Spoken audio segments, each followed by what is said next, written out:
pessoal, no último encontro nosso, nós vimos uma série, né, de eventos, né, de guerras, de conflitos e de conflitos diretos e indiretos, né, que aconteceu no século XX. Né? Eu citei uma lista de 40 eventos, né, e eu apresentei esses eventos como sendo elementos sinais, na verdade, né, da volta de Cristo, que eram esses eventos que o próprio Cristo havia predito, lá em Mateus 24, né, e que veio se intensificando, como eu venho falando aí, se intensificando com dor de partos.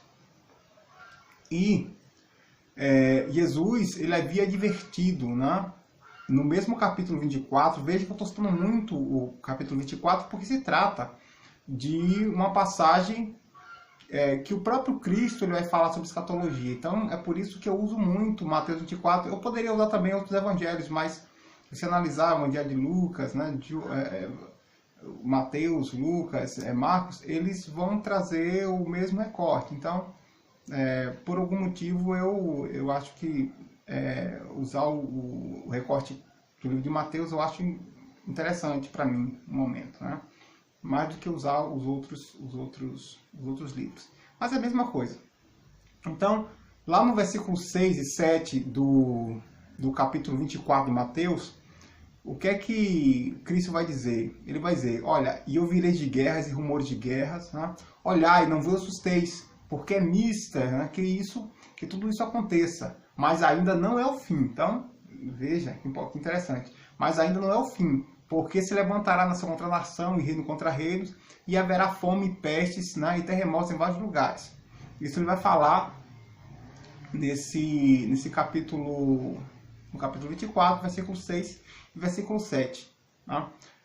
Então, veja que os terremotos, ele também vai apresentar nessa fala de Jesus como sendo sinais, né, do fim.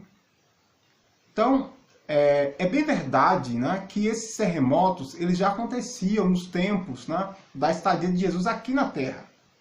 Porém, segundo as estatísticas, né, nós podemos ver que nunca houve tantos terremotos na Terra quanto ocorre atualmente. Né? Esse fenômeno só aumenta a cada dia. E você vê que até mesmo o Brasil, né, que nunca pensou, né, em sofrer com abalos, né, tem se mostrado preocupado, né, com pequenos abalos, pequenos entre aspas, né, que tem vivido nos últimos anos. A gente tem relatos em alguns estados aqui do Brasil que sofreram com pequenos abalos sentidos pela população. Né? Então veja, do nascimento de Jesus até o ano de 1900, aconteceram menos terremotos do que aconteceu entre 1901 e 1908. Certo? Então, veja que coisa alarmante, né? Lima ele vai dizer que o número de terremotos tem aumentado assustadoramente. E que nos últimos anos, segundo Lima, que vai acontecer de fato esse aumento, né, exponencial dos terremotos. De acordo com uma instituição dos Estados Unidos, vai apontar para o crescimento muito grande, né, desse fenômeno entre o ano 2000 e o ano 2010. Né? Entre esse período, o Lima vai falar que aconteceram cerca de 200 mil terremotos. Né? E Lima também diz que destes 200 mil terremotos, somente 100 mil serão percebidos. Então, veja que se essas estatísticas estão certas, veja como houve um crescimento assustador do fenômeno dos terremotos. Então, em 11 de outubro de 1138, no norte da Síria, um terremoto atingiu Alepo, né, que na época era a maior cidade da região. Né? Pesquisas modernas mostram que esse terremoto representou cerca de 8,5 graus, né, e estima-se que em torno de 230 mil pessoas morreram, né? Também, quem poderia esquecer, né, do terrível tsunami no Oceano Índico, que atingiu vários países do sul, né, e do sudeste da Ásia, após o Natal de 2004. Né? E esse evento causou um terremoto submarino com magnitude de cerca de 9,3 graus. Né? Então veja, quem poderia esquecer tudo isso? Né? Eu mesmo me lembro que na época eu tinha 16 anos de idade, né? E eu lembro do espanto. O espanto foi enorme, surgiu diversos alardes sobre o perigo da mesma coisa acontecer, né, se repetir em outras partes do mundo. Né? Estima-se que houve cerca de 225 a 230 mil mortes, né? Naquele grande evento. Então, também em 1920, né, 16 de dezembro de 1920, o terremoto de 8,5 graus atingiu algumas áreas da província, em uma das províncias na China. Nós tivemos cerca de 235,502 mil pessoas, né, mortas nessa catástrofe. Também na China, um terremoto de 8 graus atingiu algumas cidades industriais, né? Isso em 28 de junho de 1976, deixaram cerca de 272 mil pessoas também mortas. Nós tivemos na Antioquia, na Turquia, né? E também ondas de terremotos, a Turquia não ficou fora disso, né? Ainda em meados de 526 depois de Cristo. Então, nós tivemos também esse período um grande abalo também, que deixou aí cerca de 250 a 300 mil pessoas mortas. Isso aconteceu entre o dia 20, 28 e 29, mais ou menos, de maio, tá? Do ano de 526 depois de Cristo. Nós tivemos, eu estou pontuando aqui períodos diferentes da história, só para ficar bem claro, né, que isso vem acontecendo desde muito tempo, mas que vai se intensificando ao longo do processo histórico. Em 1556 também, dia 23 de janeiro, né, aconteceu um terremoto em uma das províncias também da China, de magnitude de 8 graus, certo? E matou cerca de 830 mil pessoas. Na verdade, foi na época cerca de 60% da população. Né? Então, nós podemos ver que na visão, né, das dores de parto, nós poderíamos usar vários exemplos de grandes saltos, né, rumo ao nascimento. Né? Inclusive, a miséria e a fome, né, que assola o Brasil e que as autoridades tentam esconder da população, né, a população alienada, né? Os altos preços, né, que têm impossibilitado os brasileiros de ter uma alimentação adequada. Né?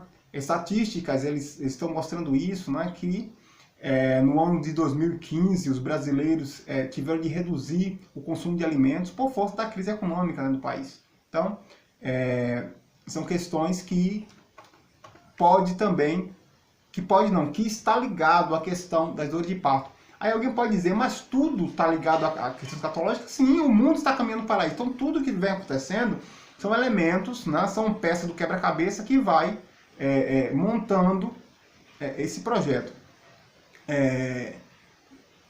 São fatos pontuais, mas que quando nós olhamos como um todo, revela crescimento de violência, de peste, de guerra. Né? Então veja, os 4 cavalos do Apocalipse, que justamente representam, né, as fomes, as guerras, as pestes, as mortes, né, parecia ter chegado ao Brasil, né, nas mesmas embarcações que os conquistadores portugueses, né, em 1500. Inicialmente, essa terra que foi chamada de paraíso, né, pelos marinheiros, por sua beleza, por sua riqueza, riquezas naturais, né, logo passou a ser chamada de inferno, pois sobreviver aqui era quase que uma questão de sorte. As epidemias trazidas pelos europeus e as guerras devastaram grandes regiões do atual Brasil. nós vamos ver isso de uma forma muito presente em toda a história da formação do nosso país. Não é recente, né, o sofrimento em meio a crises econômicas, as multidões famintas em nosso país, né, com toda a segurança, né, podemos dizer que a situação é bem maior, bem mais caótica do que o que parece ser. Né? E no fim do século XIX, o Brasil passou por uma violenta crise por força do modelo econômico adotado até então. Então, junto com a questão da questão econômica, nós tivemos uma série de elementos também que aconteceu no nosso país ao longo da nossa história. Né? Uma grande seca assolou o Nordeste brasileiro em 1877, né? Até 1879, que levou a uma quantidade incrível de pessoas à morte. Né? Estima-se, inclusive, que os números de mortos, né, chegou a 300 mil pessoas. As doenças que assolou também o sertão, né, nesse mesmo período, complicou ainda mais a situação. Né? Tudo isso obrigou a muitos, né, que sobreviveram a peregrinar, né, em busca de melhores condições de vida. E aí nós vamos ter uma série de coisas acontecendo nesse período por conta das crises econômicas e também dos eventos naturais que aconteceu nesses dias. Nós tivemos, inclusive, durante aquele ano, né, as secas no sertão, que se tornaram muito frequentes e violentas. Né? Elas se repetiram, no caso, em 1888 até 1889, depois 1898 depois tivemos em 1900 a 1915. Na verdade, assim, houve um período de uma seca bem violenta em 1900, depois um período de certa dificuldade entre 1900 e 1915, mas em 1915 realmente tivemos uma seca bem violenta. A população, cada vez mais miserável, né, começou a sepultar, né, as suas vítimas, os coitados de fome, né, que assolou aquela região. Tanto é que o Nordeste tem fama, né, de ser lugar em que a referência, né, de ser lugar em que tem sua referência na seca, na fome, né. Não é bem assim, porque nós temos lugares de muita fartura, né, e lugares que a população vive do plantio, mas esse ranço de que o Nordeste ele sofre com tudo isso e é referência no sentido de seca, ficou justamente por conta desses momentos em que nós tivemos no Nordeste grandes secas, né, que causou a morte de muita gente. Né? Então, nesse período, as condições miseráveis desses nordestinos brasileiros, né, levou o mundo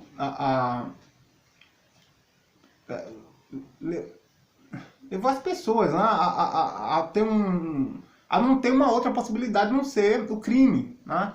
E aí se utilizou como fonte de sobrevivência, né, as pilhagens. Né? Isso aconteceu não porque essa condição ou que existe uma cultura, né, de violência, né, nessa região, que as pessoas são... Não, nada disso, não. Não porque as pessoas decidiam ou preferiam, né, a pilhagem, o roubo, o vandalismo, do que trabalhar. Na verdade, a questão era muito outra, né? A questão econômica, social, né, política, abrir espaço para isso. Né? E, junto com tudo isso, com a questão econômica, social, política, tivemos condições, né, climáticas que não foram favoráveis. Então, não havia muito o que fazer, né, a não ser se integrar, né, a grupos autônomos, certo? Movidos pela necessidade, certo? E reagiram, certo? A partir do terror. Então, nós tivemos vários bandos, né, como, por exemplo, inclusive já falei, né, os bandos de cangaceiros. Nós tivemos aí o bando do João Calango, né, do Inocêncio, né, chamado de Inocêncio Vermelho, né, do Bulhante, né, Jesuíno Bulhante, conhecido também como Cangaceiro Herói. E também nós tivemos o respeitado, famoso, né, temido também, o bando do Virgulino Ferreira da Silva, né, mais conhecido como Lampião, que também é chamado de Rei do Cangaço, que atuou aí no Nordeste, ali, cerca entre o ano de 1920 a 1938, né? Então veja que, que a questão econômica ela vem acompanhada, a questão econômica, né, e junto com a questão da crise, a questão climática também, né, ela acompanha, né, movimentos sociais, né, que vai trazer a violência. Isso é natural quando a sociedade se vê em situação de fragilidade, na falta daquilo, das coisas básicas para a sua sobrevivência. Então a questão da pilhagem é uma coisa que acontece com frequência, é muito comum isso acontecer. Isso aconteceu em todas as partes do mundo, onde há falta de políticas públicas, onde há falta, né, de questões básicas para a sobrevivência da sociedade. Certamente é de se esperar que aconteçam movimentos como esse, né? Além das formações, né, dos grupos de cangaceiros que nós tivemos de forma autônoma no Nordeste, a miséria no sertão, né, também foi responsável pelo surgimento de seitas místicas, né, que pareciam pregar também uma escatologia curiosa. Então, além da crise econômica, né, geradora de mortes, né, por fome e tal, as epidemias no Brasil, por muito tempo, obrigaram muitas pessoas, né, a entrar em confinamento, né? Então, essa questão do confinamento não é uma coisa que nós estamos vivendo somente agora, nesse período da pandemia, né? Nós tivemos esses momentos também no Nordeste brasileiro, né? Nós tivemos pessoas morrendo sozinhas, né, em profunda solidão, né? Essas doenças fizeram com que muitas pessoas, muitas vítimas, principalmente entre indígenas e descendentes africanos, né, descendentes de africanos, escravos, tivesse um isolamento, né, vivesse totalmente separado da sociedade que tínhamos na época. Então, nós vamos encontrar isso acontecendo em muitos momentos, né? Então, o que está acontecendo agora não é coisa nova, já aconteceu muitos momentos de pandemias dentro do Brasil. A questão é que se espera que as pandemias venham se intensificando também dentro, de uma forma geral, no mundo de forma geral, e dentro da nossa própria nação, né? Então, tudo isso também pode ser visto, veja que eu estou fazendo sempre uma análise do macro, né? Eu estou olhando de uma forma bem geral, porque não dá, se a gente for apontar para questões pontuais, se formos olhar somente para um bairro, para uma cidade, para um país, nós vamos perder essa visão desse todo, né? Quando nós falamos de escatologia, a escatologia tem que ser vista de uma forma maior, né? Temos que ter uma visão panorâmica da coisa, caso contrário a gente não percebe essas coisas acontecendo, e tem que se haver essa comparação entre os períodos. Caso contrário, fica muito difícil a gente entender o que está acontecendo, né? Então, no interior do Brasil, né, vamos ter tudo isso acontecendo no interior do Brasil, né? As epidemias de varíola, né, peste bubônica, né, febre amarela, cólera e febre tifoide abalaram também, né, as principais cidades do país entre 1890 e 1900. Né? Então, essas epidemias mataram milhares de pessoas. Estima-se que na cidade do Rio de Janeiro morreram, nesse período, né, cerca de 80 mil pessoas aproximadamente. Só de varíola, tá? Só de varíola de febre amarela, na cidade do Rio de Janeiro. Então veja que nós estamos vendo o Brasil aí com uma quantidade de mortes, né, que na verdade 50% do que morreu nesse período dentro da cidade do Rio de Janeiro. Só de febre amarela e varíola, tá? Veja que nós tivemos outras epidemias acontecendo no mesmo período, certo? E aí eu citei aqui, eu falei da varíola, a peste bubônica, que é o que nós chamamos da peste negra lá, que assolou a Europa, certo? Eu falei da cólera, febre amarela, febre tifoide, Então veja, 80 mil pessoas aproximadamente só da varíola e febre amarela. Então imagina como é que a coisa não foi nesse período só na cidade de Rio de Janeiro. E a cidade de Rio de Janeiro naquela época, né, nós tínhamos um contingente populacional muito menor que temos hoje. Só aumenta na população nessas cidades. Então, há quem olhe, né, para esses acontecimentos na história do Brasil e veja também as dores de parto, no qual a Bíblia fala, né, apontando para um fim que virá muito breve.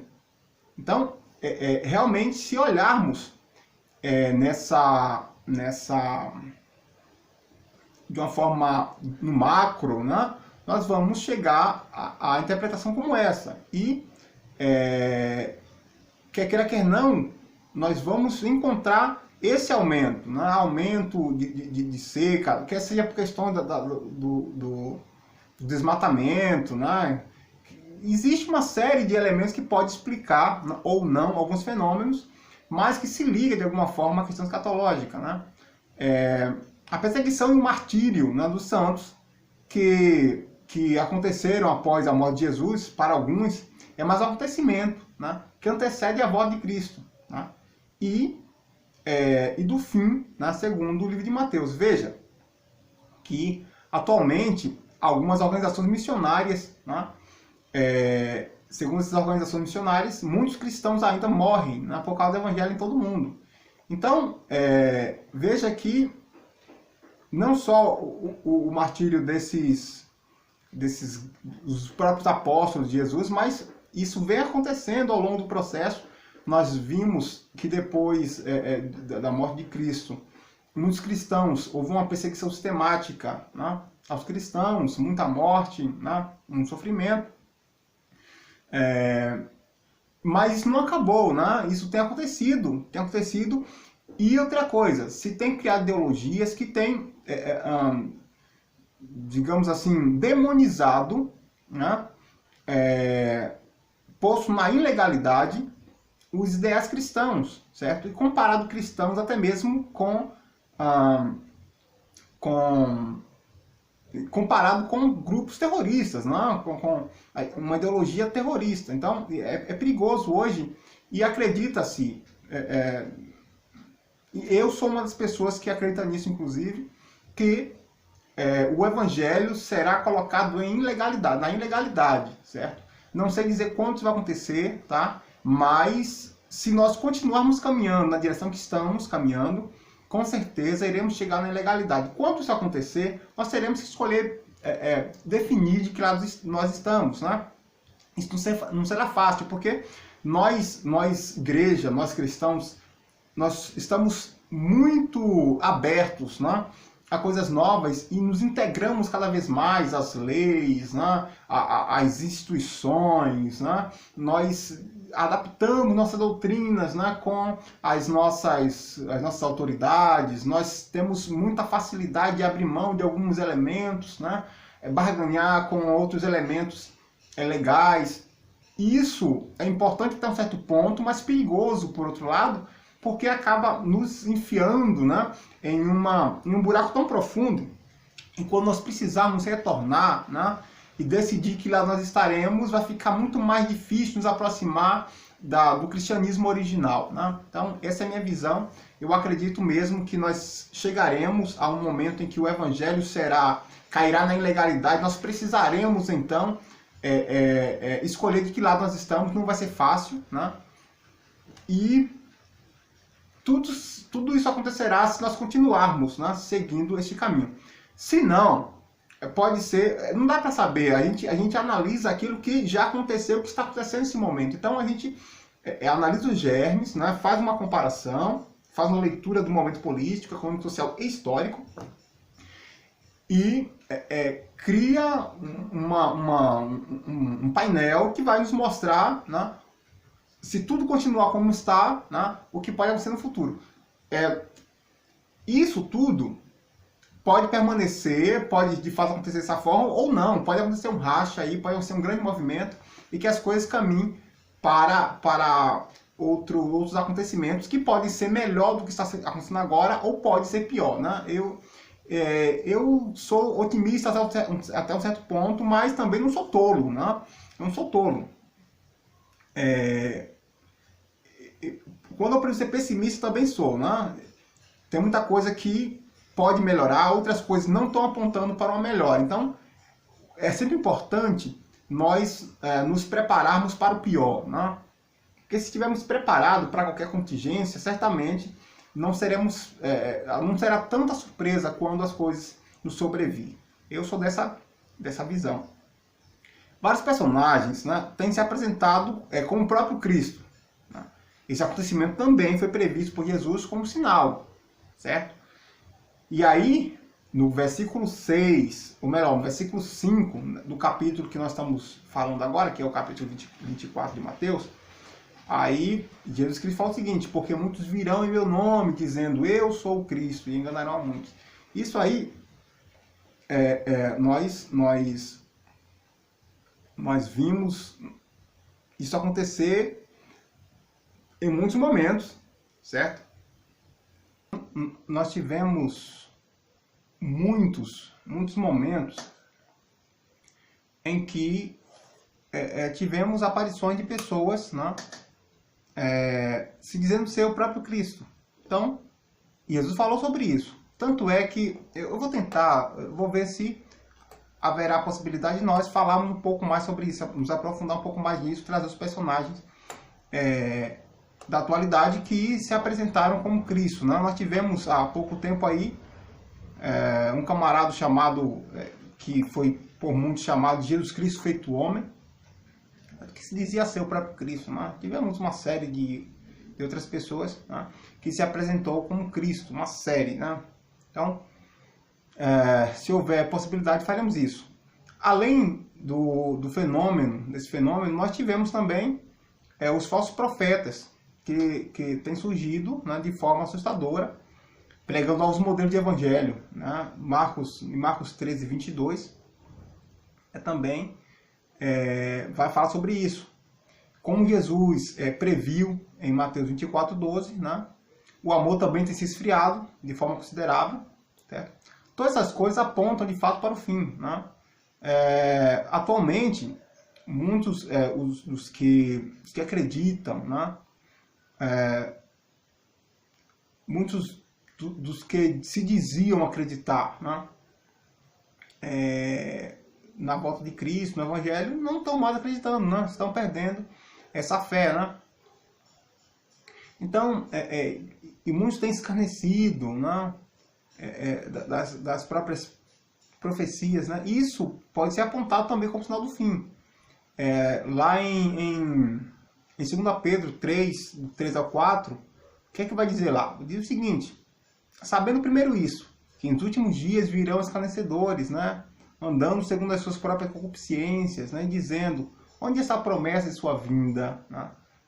Porque desde que os nossos pais dormiram, todas as coisas permanecem desde o princípio, né, desde o princípio da criação. Então, isso aí nós estamos vendo, é até comum, né, a gente ouvir frases como essas. Então veja que antes mesmo de qualquer coisa, Jesus Cristo havia falado sobre isso. Ele sabia que isso ia acontecer. As pessoas estão nos cobrando isso. Vocês não falam tanto que Jesus vai voltar, que isso vai acontecer e tal. Eu era criança, eu via tudo isso acontecer. As pessoas falam sobre isso e nunca aconteceu. Bom, Jesus Cristo previu sobre isso. Então, veja que até mesmo a dúvida das pessoas em relação à volta de Cristo tem sido um sinal, certo? A perda, muitas igrejas têm perdido, né, essa visão, não tem acreditado mais nisso.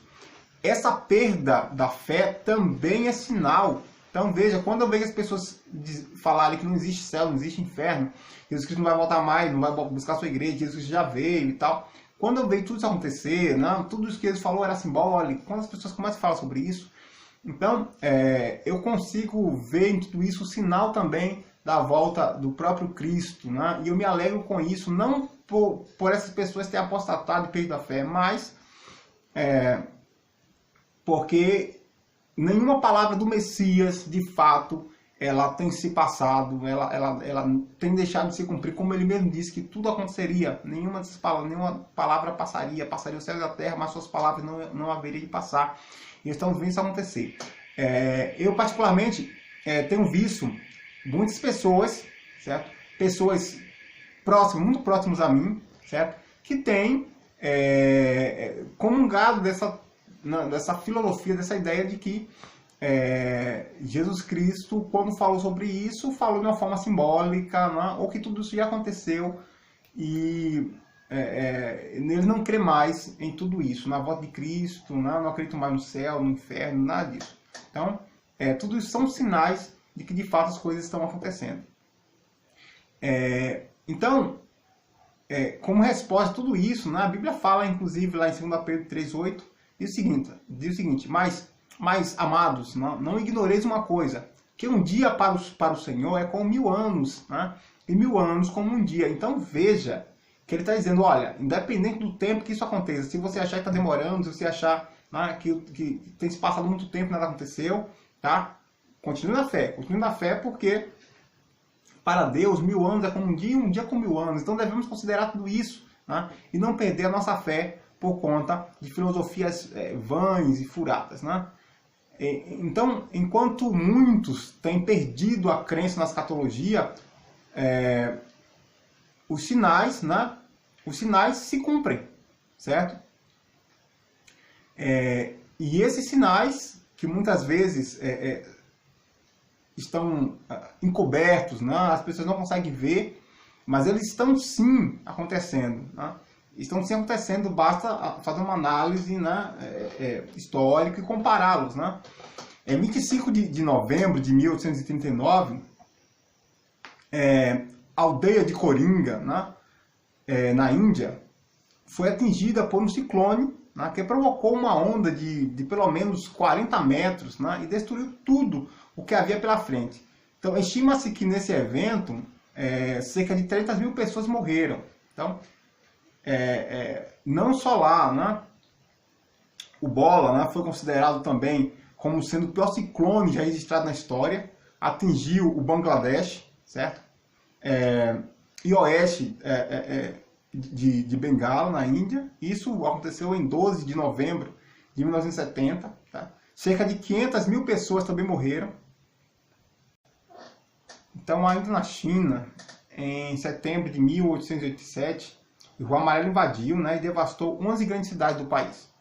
E grandes quantidades, né, de aldeias também, né, foram invadidas. As águas cobriam cerca de 130 mil quilômetros quadrados, certo? Morreram nessa enchente cerca de 900 a 2 milhões de pessoas, certo? E milhões de pessoas ficaram desabrigadas, né? Enchentes também ocorreram entre julho e agosto de 1931 na região central da China, né? Nós tivemos outros rios também transbordando, nós tivemos cerca de 3,7 milhões de pessoas mortas, né? Um quarto, no caso, né? Um quarto da população da China foi afetada, né, por essa enchente. Então, veja, né, quanta coisa tem acontecido e às vezes a gente olha para a história, olha para o nosso mundo e não consegue ver